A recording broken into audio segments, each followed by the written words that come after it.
नमस्कार। आज के समाज में हमें एक बहुत ही इंटरेस्टिंग विरोधाभास देखने को मिलता है।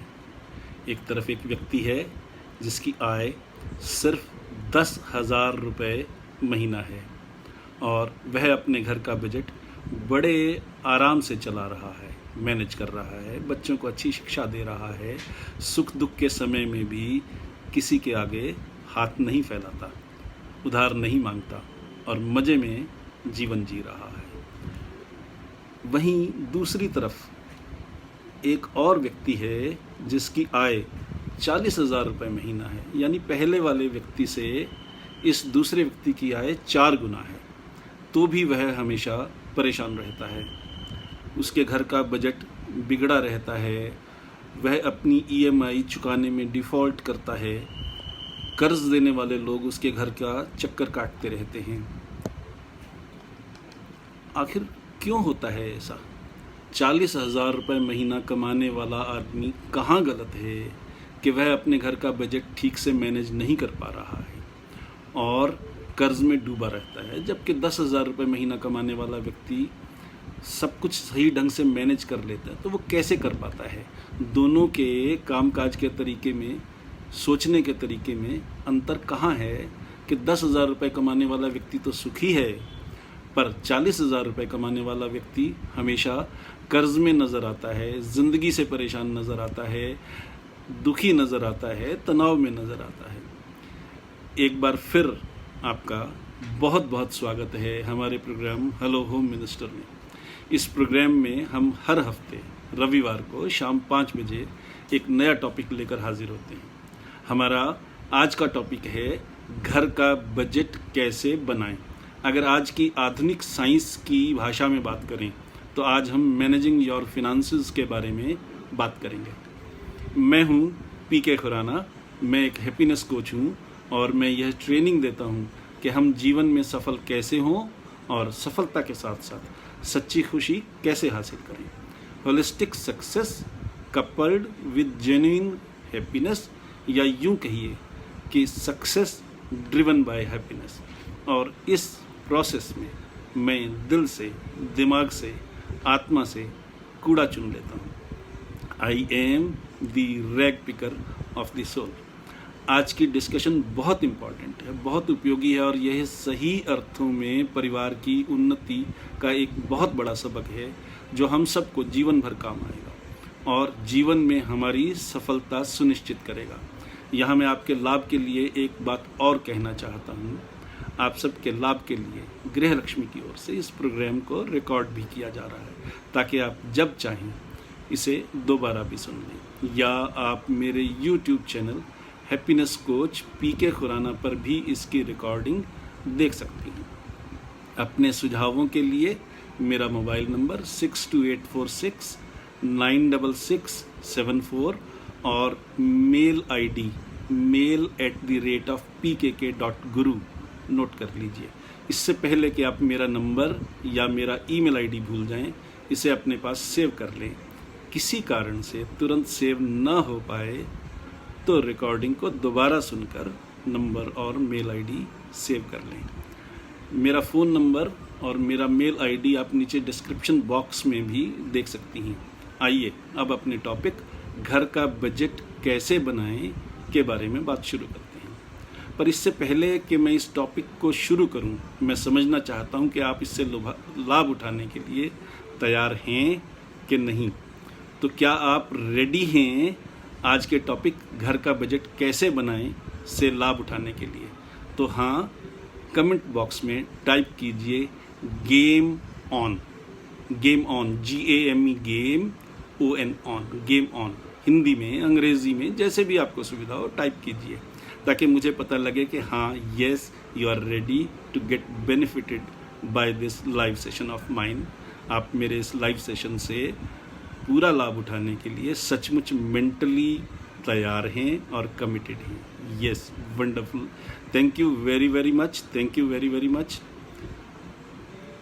Thanks Shashi Verma ji, thank you very much. आप तैयार हैं, बहुत शुक्रिया। थैंक यू रितु शर्मा जी, बहुत बहुत शुक्रिया आपके कमेंट्स के लिए और ज्वाइन करने के लिए। Thank you Deepa ji, thank you very very much. तो मैं शुरू करता हूँ आज के इस टॉपिक को। कहते हैं कि आदमी सारा दिन 4 पैसे कमाने के लिए मेहनत करता है। अक्सर कहा जाता है कि बेटा कुछ करेगा तो 4 पैसे आएंगे, 4 पैसे पास होते तो कोई ऐसे हमें ना बोल पाता, आदि आदि ऐसी अनेकों कहावतें हैं जिसे हम अक्सर सुनते हैं। आखिर क्यों चाहिए ये 4 पैसे, और 4 ही क्यों, 3 क्यों नहीं, 5 क्यों नहीं? आखिर 3 पैसे हों तो क्या कमी रह जाएगी, और 5 पैसे हो जाएं तो कैलकुलेशन में कहाँ गड़बड़ होने की संभावना है? तो आइए आज इसी को समझने की कोशिश करते हैं कि हमारे बुजुर्गों की इस सीख में क्या कुछ छुपा हुआ है। पहले समझते हैं कि इन 4 पैसों का करना क्या है। हमारे बुजुर्ग कहते थे कि पहला पैसा कुएं में डालो, दूसरे पैसे से पिछला कर्ज उतारो, तीसरा पैसा भविष्य के लिए जमा करो, और चौथा पैसा समाज सेवा में लगाओ। बुजुर्गों की सीख का मतलब था कि अपनी आय का एक भाग परिवार के आवश्यक खर्चों के लिए रखो। इसमें घर के राशन का खर्च, बच्चों की शिक्षा का खर्च, एजुकेशन का खर्च, विवाह, शादी, बीमारी आदि सुख दुख का खर्च सब शामिल है। दूसरा पैसा यानी आपकी आय का दूसरा हिस्सा बुजुर्गों का पुराना कर्ज उतारने के लिए खर्च होना चाहिए। यह बड़ा ही इंटरेस्टिंग कॉन्सेप्ट है, कर्ज उतारने वाला।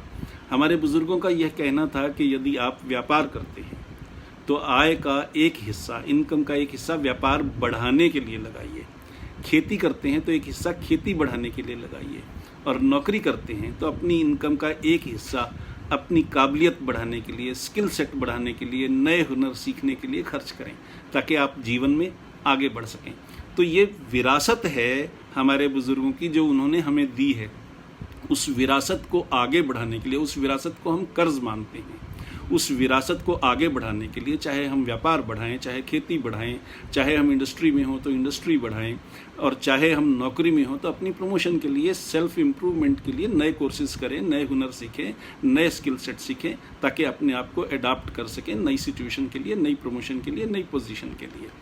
यानी आय का यह भाग री इन्वेस्ट करने के लिए है। वह चाहे आप बिजनेस पर करें, खेती पर करें, नया हुनर सीखने पर करें, बिजनेस पे री इन्वेस्ट करें या खुद पे री इन्वेस्ट करें। यह खर्च नहीं है, ये इन्वेस्टमेंट है, पर उसको उन्होंने कर्ज का नाम दिया, बुजुर्गों के कर्ज का नाम दिया। ये बड़ा इंटरेस्टिंग फैक्टर है। तीसरा पैसा यानी आपकी आय का तीसरा हिस्सा जमा करके रखें, कहीं भी खर्च ना करें, ताकि अगर कभी कहीं कोई अचानक फौरी ज़रूरत आ पड़े तो आपको किसी और के आगे हाथ ना फैलाना पड़े।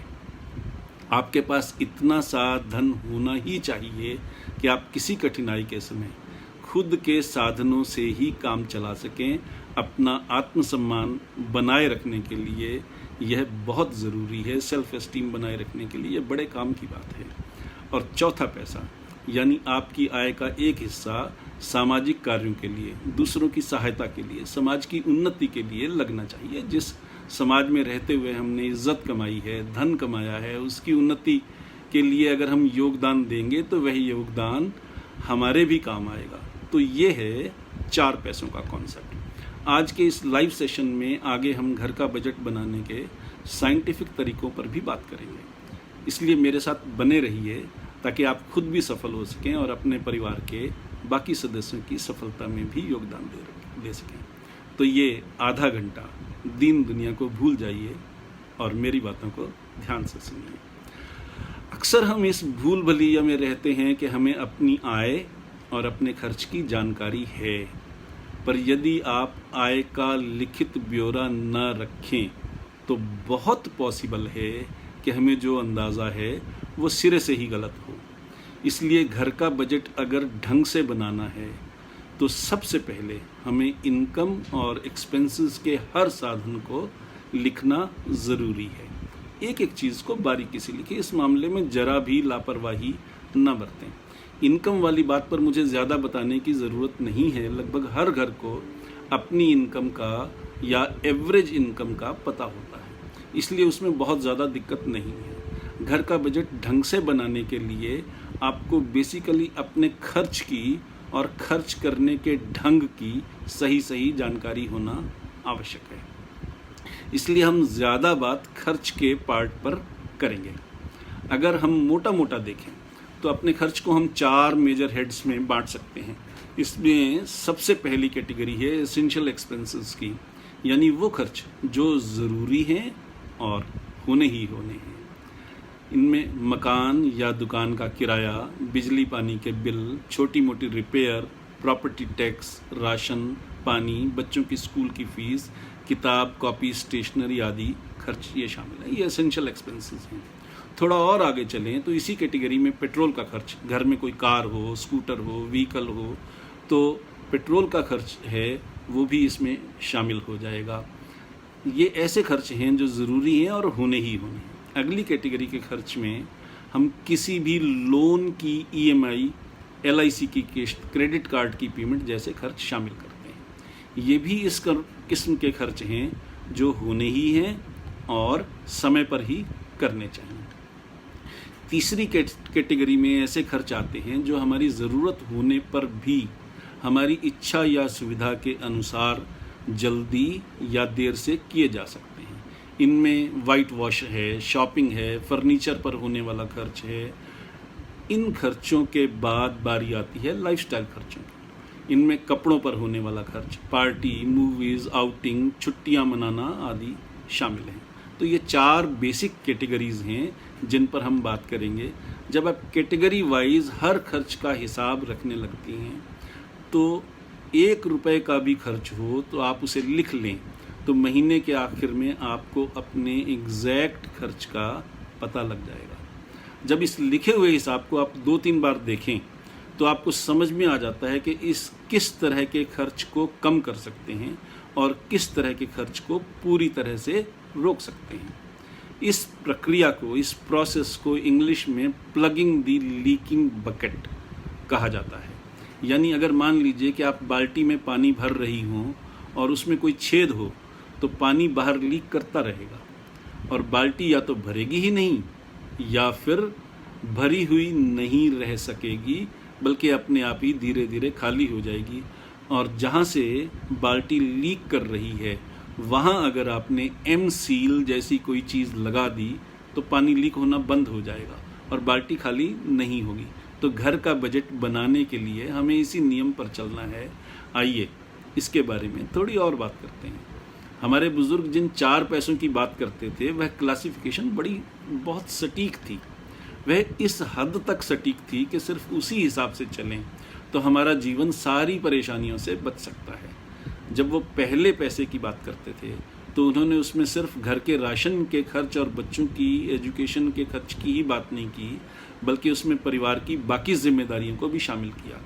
आप परिवार वाली हैं तो घर में सुख होगा, दुख होगा, सब चीज़ें होंगी, पार्टीज़ होंगी, मूवीज़ होंगी, फंक्शंस होंगे, सारी चीज़ें होंगी, शादियां होंगी, जन्मदिन मनाए जाएंगे, कई और तरह के फंक्शन होंगे। कभी मौसम बदलने पर कोई बीमार पड़ सकता है और आजकल तो लाइफस्टाइल के ही कारण कई तरह की बीमारियां पैदा हो गई हैं। किसी में सिर्फ लगातार दवाई लेनी होती है तो किसी में ज़्यादा बड़े इलाज की ज़रूरत भी पड़ सकती है।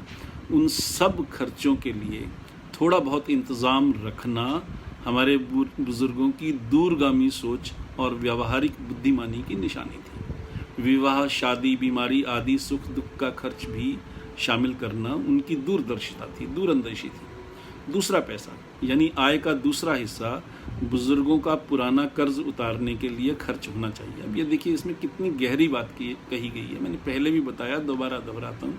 आपके दादा परदादा या माँ बाप आपके लिए जो संपत्ति छोड़ गए हैं वह आपकी संपत्ति है, उसका आनंद लीजिए, लेकिन उसे अपने ऊपर बुज़ुर्गों का कर्ज मानकर चलिए। इसका क्या मतलब है? वह कर्ज कैसे हुआ? आप कहेंगे कि वह तो संपत्ति है, प्रॉपर्टी है, उसे कर्ज क्यों माने? तो यहाँ जो बात समझाने की कोशिश की गई है वो है विरासत में मिली संपत्ति, हेरिटेज में मिली संपत्ति के प्रति आपका नज़रिया, आपका दृष्टिकोण, आपका एटीट्यूड। और वह नज़रिया है, वह व्यू पॉइंट है कि इस संपत्ति को खर्च नहीं करना है, इसे बढ़ाना है। इसे ऐसी एफडी मान करके चलिए जिसे आप तुड़वा नहीं सकते, सिर्फ उससे मिलने वाला ब्याज खा सकते हैं और उसमें भी सारा ब्याज मत खाइए, बल्कि कुछ कुछ और जमा भी करवाते रहिए। एफडी का साइज़ बढ़ता चला जाना चाहिए, इसी में आपकी काबिलियत है। यानी बुजुर्गों की बनाई संपत्ति को बेच खाने के बजाय उसमें थोड़ा थोड़ा इजाफा करते रहें। और जैसा कि मैंने पहले कहा, आय का यह भाग पैसे की री इन्वेस्टमेंट के लिए है, वह चाहे आप बिजनेस पर करें, खेती पर करें या खुद नए हुनर सीखने पर खर्च करें। बिजनेस में री इन्वेस्ट करें या खुद पर री इन्वेस्ट करें, जैसा कि मैंने पहले भी कहा, ये खर्च नहीं है, ये इन्वेस्टमेंट है। तीसरा पैसा यानी आपकी आय का तीसरा हिस्सा जमा करके रखें, कहीं भी खर्च ना करें। इसका प्रयोग दो तरह से होता है। पहला कारण है जब हम कोई बड़ा निवेश करना चाहें, बड़ी इन्वेस्टमेंट करना चाहें, आप कोई नया बिजनेस खोलें, कोई ज़मीन खरीदें, कोई बड़ा घर खरीदें, कोई फैक्ट्री डालें, कोई ऐसी इन्वेस्टमेंट करें जो फ्यूचर में आपको बड़ी इनकम दे सकती हो। उसके लिए पैसा जमा रखना बहुत बड़ी बुद्धिमानी है, विजडम है। कई बार ऐसे अवसर आते हैं जिनमें बहुत लाभ पॉसिबल होता है, लेकिन डील फटाफट निपटानी होती है। अगर आपके पास जमा पैसा होगा, लिक्विड कैश होगा, तो आप उस अवसर का लाभ उठा लेंगे, और अगर नहीं होगा तो हाथ मलते रह जाएंगे। दूसरी सिचुएशन है जिसमें हम जीवन में रेनी डेज कहते हैं, जो कठिनाई भरे दिन होते हैं, यह पैसा उस समय काम आता है। तो या तो आपने कोई इन्वेस्टमेंट बड़ी करनी है तब पैसा काम आया, या जब जीवन में कोई ऐसी कठिनाई आ गई जहां आपको ज़्यादा पैसे की ज़रूरत अचानक पड़ रही है, उस वक्त काम आया। किसी को बिजनेस में कोई बड़ा घाटा पड़ जाए, अचानक कोई ऐसी बीमारी आ पड़े कि बड़ा खर्च करना पड़ जाए, सरकार का कोई रूल्स रेगुलेशंस बदल जाएं, आप पे टैक्स की या कोई और नई किस्म की देनदारी आ जाए, परिवार का मुखिया नौकरी करता हो और अचानक नौकरी छूट जाए, या किसी ऐसी जगह ट्रांसफ़र हो जाए कि घर की डबल एस्टेब्लिशमेंट हो जाए और खर्च बढ़ जाए और इनकम ना बढ़े। खर्च दोनों जगह होने लगे लेकिन इनकम ना बढ़े, ऐसे में पैसे पिछला जमा किया हुआ पैसा काम आता है। हमें किसी के आगे हाथ नहीं फैलाना पड़ता और कठिन समय चुपचाप निकल जाता है। तो तीसरा पैसा ऐसे समय में उपयोगी सिद्ध होता है। और चौथा पैसा यानी आपकी आय का एक हिस्सा सामाजिक कार्यों के लिए, दूसरों की सहायता के लिए, समाज की उन्नति के लिए लगना चाहिए। जिस समाज में रहते हुए हमने इज्जत कमाई है, धन कमाया है, उसकी उन्नति के लिए अगर हम योगदान नहीं देंगे तो समाज कैसे बढ़ेगा। तो इस बारे में मैं एक पंजाबी कॉन्सेप्ट की बात करना चाहूँगा। पंजाब में गुरुद्वारा कल्चर है जहाँ 24 घंटे लंगर की व्यवस्था होती है। कोई भी जाए उसे खाना भी मिलेगा, रहने की जगह भी मिलेगी। यह लंगर कभी ख़त्म नहीं होता। क्यों? कॉर्पोरेट कल्चर में भी आजकल सोशल रिस्पॉन्सिबिलिटी की बात की जाती है। प्रॉफिट का 2% सोशल कामों पर खर्च करना कानूनन ज़रूरी है। पंजाब इन बातों में एक कदम नहीं, कई कदम आगे है। आप में से कईयों को मालूम होगा कि देश में 1 जुलाई 1917 से जीएसटी लागू कर दी गई। जब कोई दुकानदार आपको कुछ बेचता है तो वह आपसे टैक्स वसूल करता है। टैक्स आपने दिया, दुकानदार ने आपसे टैक्स लेकर सरकार के खाते में जमा करवा दिया। वह टैक्स उसकी कमाई का हिस्सा नहीं है। उसके पास वह रकम, वह राशि, वह अमाउंट कस्टोडियम के रूप में आती है जिसे वह सरकारी खाते में जमा करवा देता है। दुकानदार का रोल इतना ही है कि उसने आपसे टैक्स के पैसे लिए और सरकार के खाते में जमा करवा दिए। उसकी अपनी कमाई में से कुछ नहीं गया।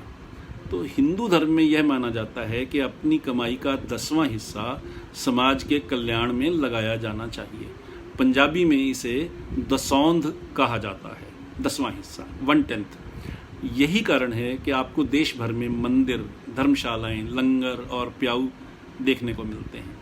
पंजाबियों ने हिंदू धर्म की शानदार सीख में एक छोटी सी बात और जोड़ दी। जब कोई इसे दसौंध मानकर समाज के कल्याण के लिए लगाता है तो उसे लगता है कि उसने अपनी कमाई में से कुछ दिया। कुछ देने की इस फीलिंग से अहंकार आता है कि मैंने दिया, अपनी कमाई में से दिया। पंजाब के लोग मानते हैं कि यह दसौंध असल में जीएसटी है। यह उनकी कमाई का हिस्सा है ही नहीं। यह तो भगवान का हिस्सा है, वाहिगुरु का हिस्सा है। हम तो सिर्फ कस्टोडियन हैं इस पैसे के। यह जिम्मेदारी हमारी है कि हम इसे सही जगह पर पहुंचाएं। तो कुछ देने की भावना नहीं आई, अहंकार नहीं आया। यह समाज का कर्जा है हम पर, हमने उसको दे दिया, तो हम तो सिर्फ कर्ज की EMI दे रहे हैं, ये हमारा पैसा है ही नहीं। तो जब पैसा हमारा नहीं है तो देना कैसा, और देना नहीं तो अहंकार कैसा। तो जब आप इस भावना से काम करते हैं तो ज़मीन से जुड़े रहते हैं। और यह पक्की बात है कि ज़मीन से जुड़ा आदमी सफल होता ही है। तो यह है 4 पैसों का कॉन्सेप्ट। अब ज़रा थोड़ी सी आज के समय की बात भी करते हैं। भगवान न करे कि किसी परिवार के साथ ऐसा हो, पर यदि इस कोविड संकट के कारण किसी परिवार के मुखिया की नौकरी छूट गई है, तनख्वाह घट गई है या प्रमोशन रुक गई है, और इस उम्मीद में कोई कर्ज पहले लिया था कि इनकम तो आती ही रहेगी, धीरे धीरे कर्ज चुका देंगे, पर अब नौकरी में परेशानी के साथ साथ कर्ज की नई परेशानी भी जुड़ गई, तो हमें इसको अनदेखा नहीं करना है। कर्ज तो हर हालत में चुकाना ही है। ऐसे में जहाँ तक संभव हो कोई नया कर्ज नहीं लेना चाहिए, और घर के खर्च को इस हिसाब से एडजस्ट करना चाहिए कि कर्ज चुकाने के लिए कुछ ना कुछ धन हमेशा बचता रहे। यहाँ ध्यान दीजिए कि अगर आपके क्रेडिट कार्ड का कोई बकाया है तो सबसे पहले उसे चुकाइए, क्योंकि क्रेडिट कार्ड के बकाया पर ब्याज सबसे महंगा है, और समय पर न चुकाने पर ब्याज ही नहीं पेनल्टी भी लगती है। इसलिए कुछ भी कीजिए, क्रेडिट कार्ड का बकाया सबसे पहले चुकाइए। हमने शुरू में ही लीकिंग बकेट का जिक्र किया था, यानी मान लीजिए कि आप बाल्टी में पानी भर रही हो और उसमें कोई छेद हो तो पानी बाहर लीक करता रहेगा, और बाल्टी या तो भरेगी नहीं या फिर भरी हुई रह नहीं सकेगी, बल्कि अपने आप धीरे धीरे खाली हो जाएगी। और जहाँ से बाल्टी लीक कर रही है वहाँ अगर हमने M-सील या ऐसी ही कोई और चीज़ लगा दी तो बाल्टी खाली नहीं होगी। इसी प्रोसेस को इंग्लिश में प्लगिंग द लीकिंग बकेट कहा जाता है।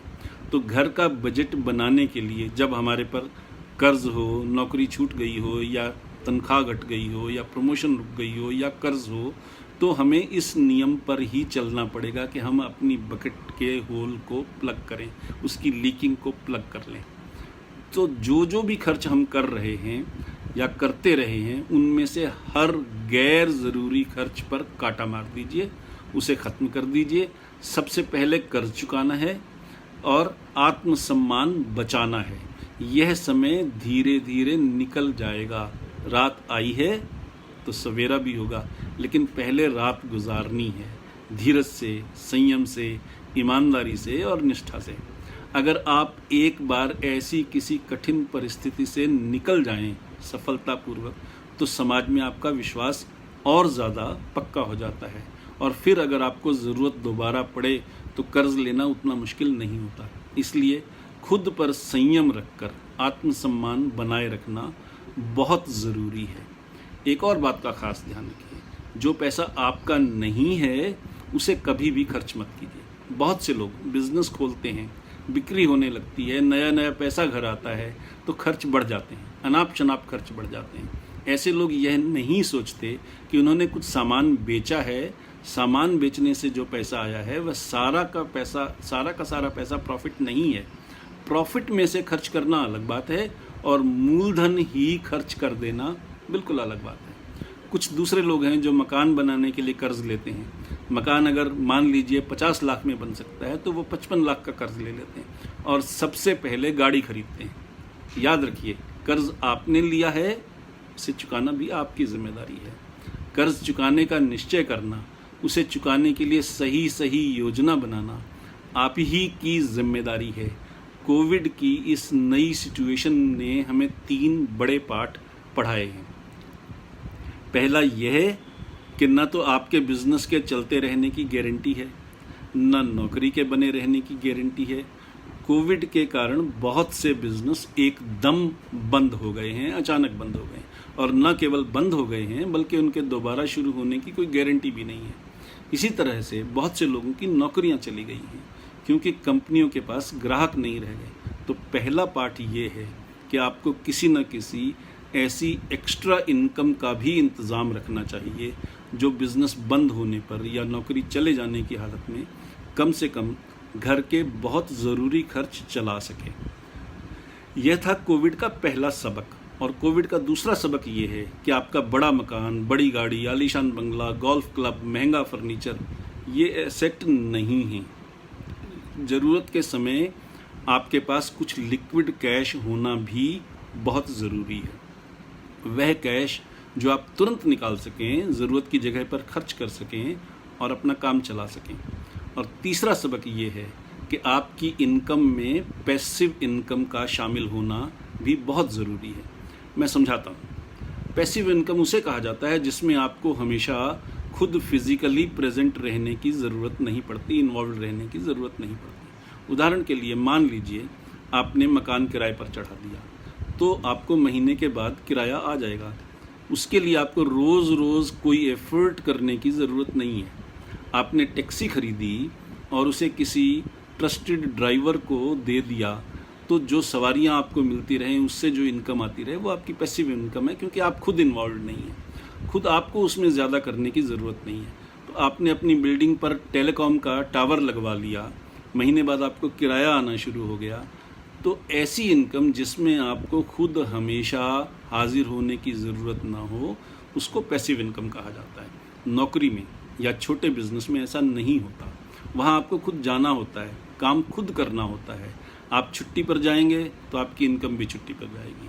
आप बीमार हो जाएंगे तो आपकी इनकम भी बीमार हो जाएगी। ऐसी इनकम तो ज़रूर है, पर यह पैसिव इनकम नहीं है। इसलिए फाइनेंशियल एडवाइज़र्स की ये सलाह है कि आपको अपनी रेगुलर इनकम के अलावा कुछ अच्छा निवेश करके, कुछ अच्छी इन्वेस्टमेंट करके पैसिव इनकम का इंतज़ाम भी करना चाहिए। पैसिव इनकम का रेशो जितना बढ़ता चला जाएगा, आपका जीवन उतना ही सुखी होगा। पैसिव इनकम के इंतज़ाम के लिए आप अपने जीवन में शुरुआत जितनी जल्दी कर सकें, उतनी ही जल्दी आपके जीवन के सभी आनंद लेने के लिए आप फ्री हो सकते हैं। हम सब जानते हैं कि भारत में ऐसे लोगों की बहुतायत है जिनके पास बहुत सा खाली समय है, लेकिन पैसा नहीं है। वो जीवन का पूरा आनंद नहीं ले सकते। दूसरी ओर ऐसे लोगों की भी कमी नहीं है जिनके पास पैसा तो बहुत है, लेकिन समय नहीं है, टाइम नहीं है। ऐसे लोग भी पैसा कमाते कमाते मर जाते हैं और जीवन का आनंद नहीं ले पाते। ऐसे लोग विरले ही हैं जिनके पास पैसा भी है और टाइम भी। ये ही लोग जीवन का असल आनंद ले पाते हैं, क्योंकि वो जब चाहें छुट्टियां मना सकते हैं, जब चाहें दुनिया घूम सकते हैं, आराम कर सकते हैं और जीवन के बाकी मज़े ले सकते हैं। समय और पैसे का ये बैलेंस ही जीवन का आनंद है। असल में संतुलन, बैलेंस में ही जीवन का आनंद है। तो घर का बजट बनाते समय यह ध्यान रखिए कि आप धीरे धीरे संतुलन की ओर बढ़ें। शुरू में जहां आवश्यक हो वहां संयम बरतें। कोई पुराना कर्ज हो तो उसे चुकाएं।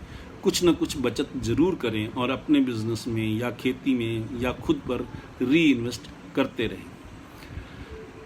नई तकनीक का लाभ उठाने की हुनर सीखें, जीवन में और ज़्यादा सफल हो सकें और सफल होने के साथ साथ खुश भी रह सकें। तो 4 पैसों के कॉन्सेप्ट का यही मतलब है। 4 पैसे कमाइए, जीवन का आनंद लीजिए। आप सब ने इतने धीरज से मेरे साथ इतना समय गुजारा, इसके लिए दिल से शुक्रिया। आपके मन में कोई सवाल हो, कुछ पूछना हो, बताना हो या कुछ सुझाव देना हो, तो आप मुझसे मेरी मेल आईडी mail@pkk.guru पर संपर्क कर सकती हैं या हमारे नंबर 6284696674 पर भी संपर्क कर सकती हैं। इसके अलावा मेरे YouTube channel happiness coach PK Khurana पर भी इसकी रिकॉर्डिंग अवेलेबल है, अगर यहाँ से दोबारा न मिले तो। इसके साथ ही हेलो होम मिनिस्टर प्रोग्राम का आज का टॉपिक घर का बजट कैसे बनाएं अब समाप्त होता है। अपने होस्ट PK खुराना को अब इजाज़त दीजिए। अगले हफ्ते रविवार को शाम 5 बजे फिर मिलते हैं एक नए टॉपिक के साथ।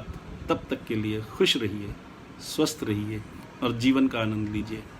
नमस्कार।